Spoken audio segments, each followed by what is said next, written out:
because if you've been following our channel, you know that we bought a 1953. Yep, 1953. 1953 property, and this property you can only use lanterns. Lanterns? You got oil lanterns, gas lanterns? I think she means lamps. All right, lamps. And we have wool teeth. Anywhere you go, give it all. Hey guys, welcome back to our channel. Today we're going to be upgrading our living room lighting. Why? Because we don't have any currently. We're resorting to lamps. And I'm not a real big fan of that. Right. So this house was built in 1953, and one of my pet peeves with older homes is they didn't put overhead lights in a lot of the areas. They just used switched outlets. So again, I don't know, that just was the popular thing to do at the time, but in the living room here, we have one outlet that's controlled by a switch that controls a lamp at this point, which doesn't provide a lot of lighting. And furthermore, we kind of wanted a little bit of circulation in here, so we figured let's install a ceiling fan with lights. But the wiring situation, to be able to wire a switch for the actual fan would have been a little difficult because it seems that all the switches are on the exterior wall here. Right. And if you've watched any of our previous videos of me being up in the attic, you know how tight it is up there. Yep, this has a very low slope ceiling, so it's very difficult to get to perimeter walls. The other wall on this side is the main load bearing wall, which would have a header carrying the weight over there, so I didn't want to mess with that. I don't want to open drywall, so we're going to end up putting in one of these wireless controllers into the fan itself. Now some of the higher end fans come with these, or we just bought this separately. So we have the fan with the light, we have the controller, and we're going with a retro mount box for the ceiling, because again, it's very difficult to get in here. We could probably just barely snake the wire out, and then I'm going to install this fan box from below. So, step one, Sabrina's got to get it back in the attic. Right. Well, step one is we're going to identify where the box is going to go. We're going to do our little layout, try to find the center of, not the center of the room aesthetically, we want to be center of the front window, and then center of the room front to back. So we're going to find out where we want to put the fan first. Make sure I can see some nail pops where I see our ceiling joists. So we're going to identify those, cut in the hole, and then I'll be able to snake the wire over to where Sabrina is in the attic.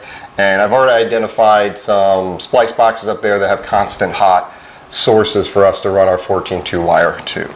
So first step, whenever doing a fan upgrade in any home, whether it's brand new construction or an old house like this, if you have an existing box in the ceiling where you have a traditional light, most people make the mistake of assuming that that's going to carry the weight of the fan, and a lot of the builders cut costs and they just use nail-on boxes, which a nail-on box is not rated for the vibration and the weight of a ceiling fan. So you always want to make sure you have adequate support for that fan when you start your project. And with these retro, if you can't get to it, say you're on the first level and you have a second level, but you have a wire there already, this is a perfect box, because you can cut out the existing nail-on box, put in this bar, which is going to carry the weight of the fan, and we'll show you guys how to put this in, and also how to do the remote control if you don't have a power source, you don't have a switch source.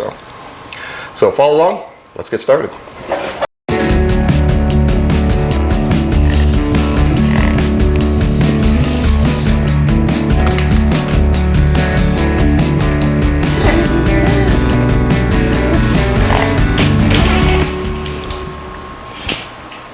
I would say an untrained monkey. Alright guys, so you just saw us, we pulled a measurement from that wall over, 110 inches, put us on center of this window, so that puts us here. And then the whole room width is 160, so half of that is 80. Pulled off that side, put us right here on center. So it's actually putting us on center of the fireplace, putting us on center of the window, so it's a great focal point for the room. Again, obviously it's not center of the full room, but this is the seating area, so that's kind of what you want to take into consideration. Next thing, I've determined that I see a nail pop here. So there's a ceiling joist right there, and 24 on center is going to put me right about here for my other one. So we are in this bay here. I'm not going to drill right into any type of stud there. So I'm good to start cutting in my hole. All right, so I just grabbed my box, and put it where I'm going to need it and trace it.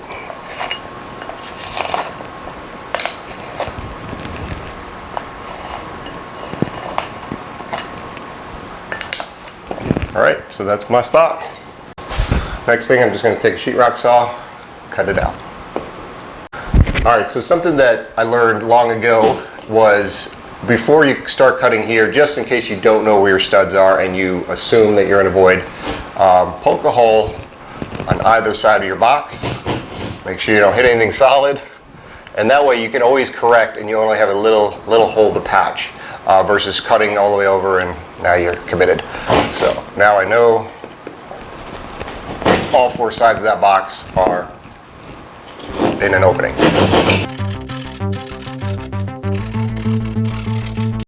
Just like that.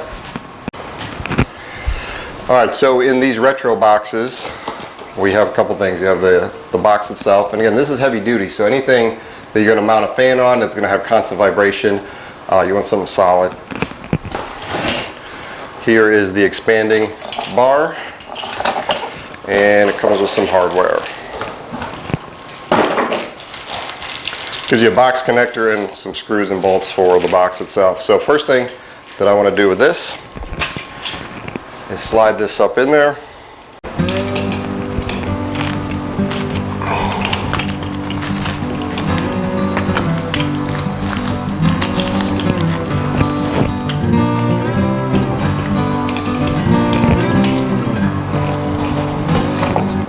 And the legs go down onto the drywall, which gauges how deep you need to be.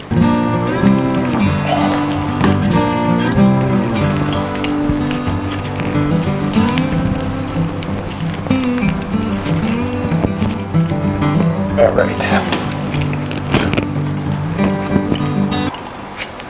And you end up just spinning it, and it expands the bar inside the ceiling.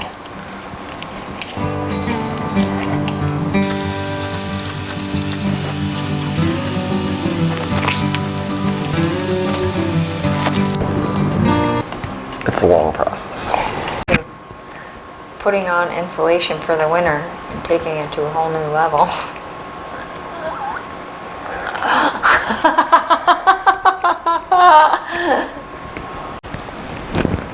All right, we're getting there.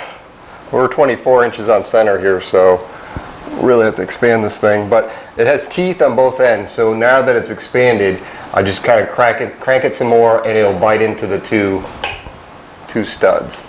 And then just make sure your center of your hole so that later you can put the box in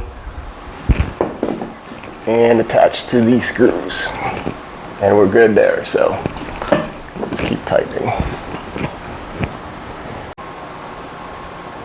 All right, we're really bit into those two studs and this thing is solid, so put my bracket back on.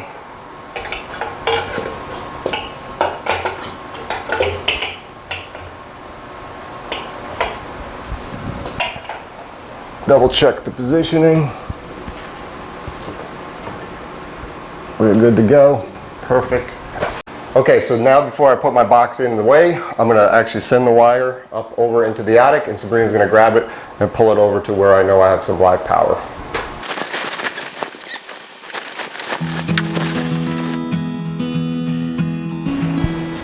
I'm gonna have to go the other way. Go up the other hatch.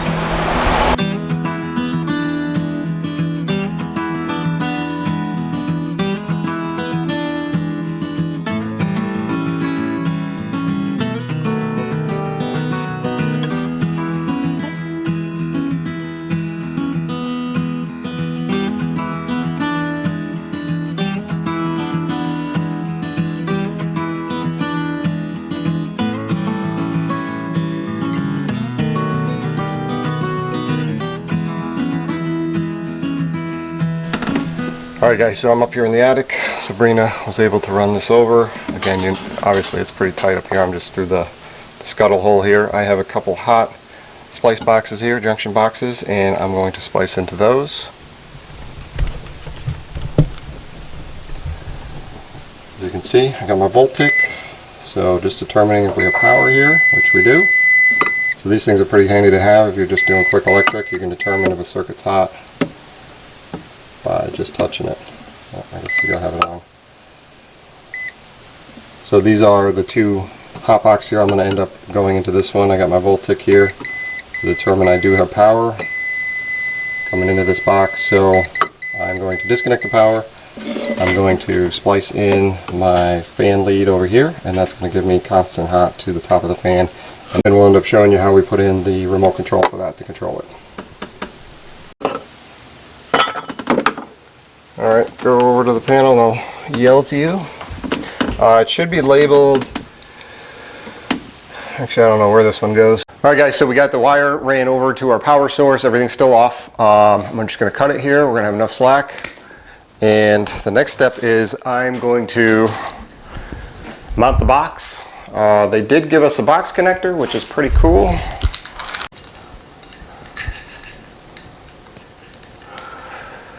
Alright, so we're going to push this back up and line up our screw holes and mount it to our bracket.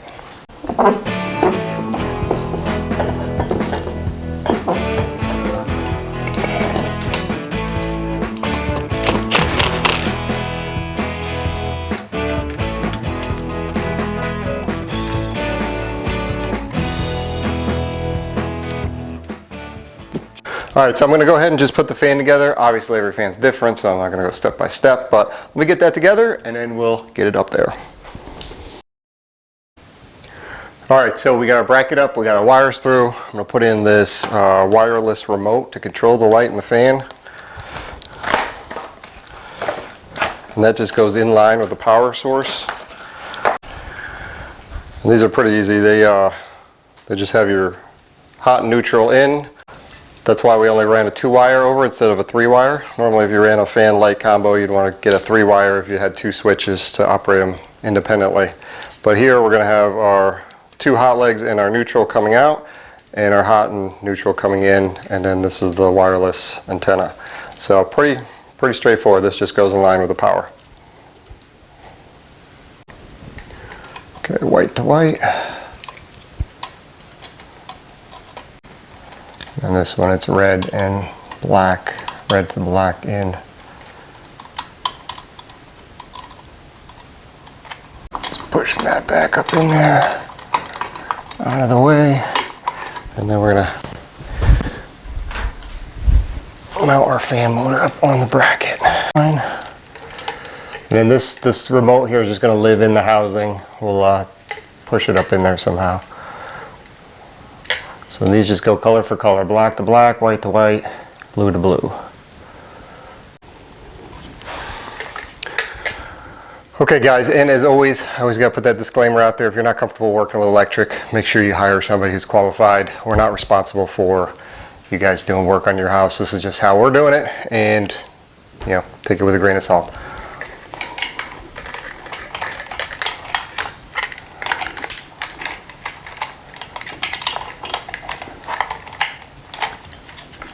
Find a little place for this guy to live.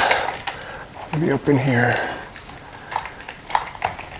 Alright, I'm just going to throw a little zip tie up here so that this guy doesn't fall back down. Keep it up and out of the way.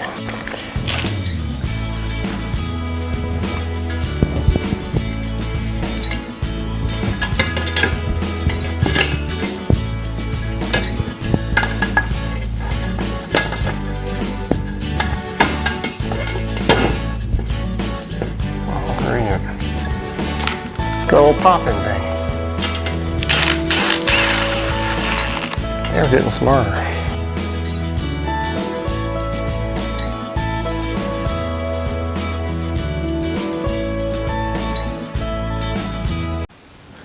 Alright guys, we got the fan up. Sabrina's going to go trip the breaker on, and we're going to see if this thing blows up in our face or not. And I got the wireless remote, all that set up, so let's see when the breaker comes on. Alright, we got power on that circuit. Let's turn this on. Oh, fan works. And lights work. Very cool.